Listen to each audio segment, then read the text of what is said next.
And we are back. Welcome back to the UEFA Nations League prediction series after an opening night of the Nations League that was full of drama, and we even had 3 red cards last night, so try telling me that these games aren't competitive. There were some small upsets, I would say, most notably, of course, Serbia getting the 0-0 draw with defending champion Spain.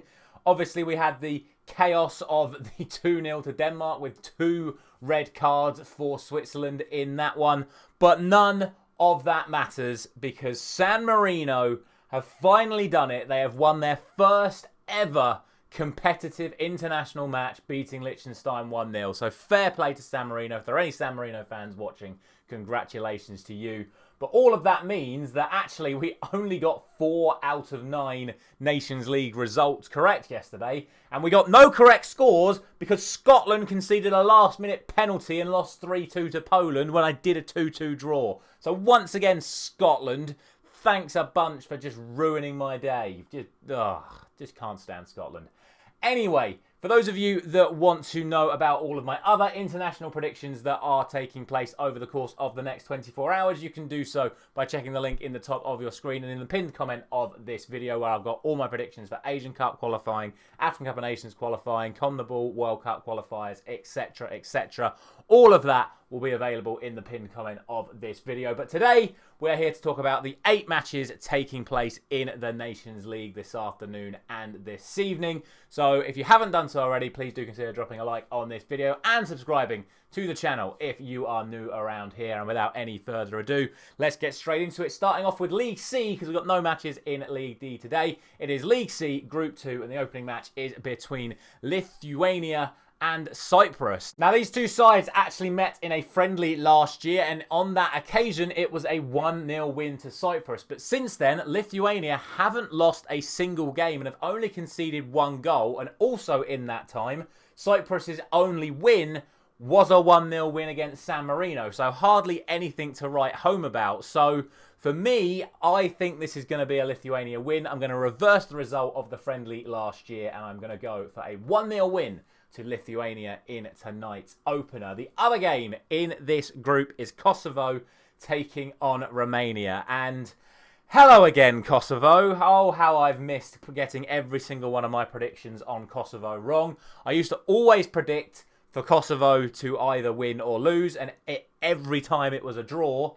Then the 2 times I predicted Kosovo to draw, they won. Now, it's just an absolute joke of a situation. These two sides were actually in the same Euro qualifying group last year. It was 0-0 in Kosovo, 2-0 in Romania.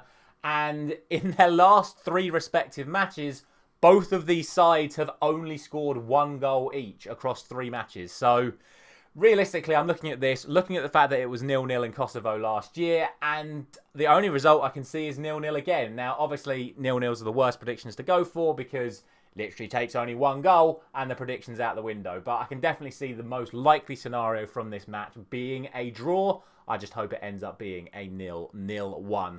From there, we move on to League B. We've got 2 groups in League B today, and we start off with Group 3 in League B, shall I say, and that is, of course, Kazakhstan taking on Norway. Now, Kazakhstan have lost all of their last 5 matches, and at the time of recording, which is the morning of the matches, it looks like Haaland and Odegaard are both going to be available for Norway, as well as some of their other key players as well, but those are the 2 most notable. And I think if you've got Haaland, the form he's in, Odegaard, the form he's in, coming up against the Kazakhstan side that has lost all of their last 5, the only real question is going to be how much are Norway going to win by. I am going to go for a 3-1 win to the Norwegians. The other game in this group is, I think, a little bit more interesting. We've got Slovenia taking on Austria. 2 sides that had relatively good Euros, it has to be said. Obviously, both these sides qualified and got to the knockout stages of the Euros. Slovenia managed to get through purely on draws. They drew every single game of the group stage and then drew their first knockout game against Portugal when they then lost on penalties. Austria were absolutely amazing at the Euros, winning the group of death, but then losing to Turkey, who they simply couldn't score against, and then Demiral got the 2 goals from set pieces at the other end. So the way Slovenia play would suggest it's going to be a tough game for Austria. So I'm really torn on this one, but I am just going to edge it in Austria's favour. I'm going to go for 1-0. I can really see it being a low-scoring game. But with the quality that Austria have, I can see them just maybe nicking one. Could be a 0-0, could be a 1-1. I don't see this being a high-scoring game, but I'm going for 1-0 to Austria.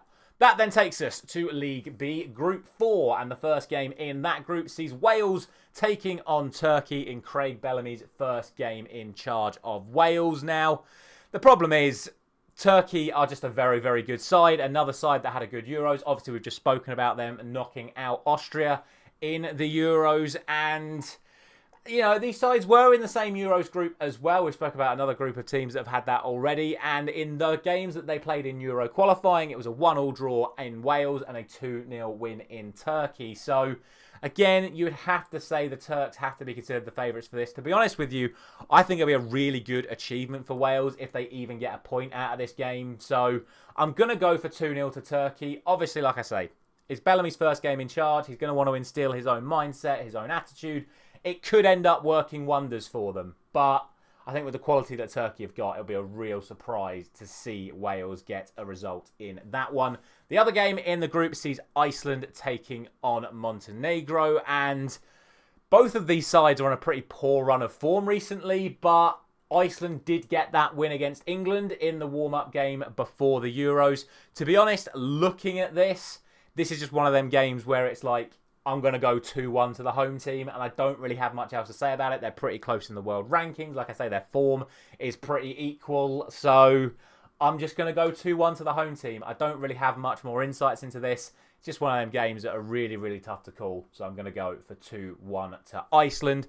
And that leaves the final group of today's matches as League A, Group 2, the group of Belgium, Israel, France, and Italy. And we start off with Belgium and Israel. And again, both of these teams are on a pretty shoddy run of form. However, both of these teams do tend to be involved in pretty high-scoring matches. So it's going to be a question of who wins it by how many. For me, it's Belgium that have to be considered the strong favourites. They're at home. Their home record is still pretty good, despite their overall poor run of form.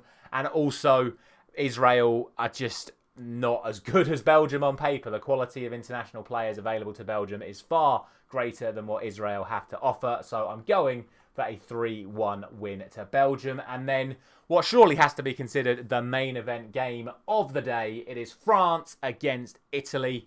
First time these two sides have actually met for 6 years. So the head-to-head record is not worth considering. Incredibly, after what has to be considered pretty poor European Championships, both Deschamps and Spalletti have both kept their jobs going into this Nations League and World Cup run. For me, it's just a case of, again, who can really get the most out of their team. Because, like, the French were very, very poor in their defeat to Spain. They only scored, once from open play during the Euros. And obviously, Italy lost to Switzerland pretty convincingly as well. So again, it's just a case of, I think the French are the home side. On paper, they've got the better players. So I'm going to go for a French win. And I'm going to go for just a 1-0 victory. Because unless they change their attitude to how they approach their matches at the Euros, I don't really see it being any other result than just a really low-scoring game where the French will hope to nick it on yet another set piece. So that's the way I see it. As always, let me know all your thoughts down in the comment section below. Thank you very much for watching and listening as always. Don't forget to check out all of my other predictions for all of the other international games around the world on the community page. Thank you very much once again. I will be back tomorrow morning where we'll get to do this all over again. And we'll also get to talk about England. I'll see you there.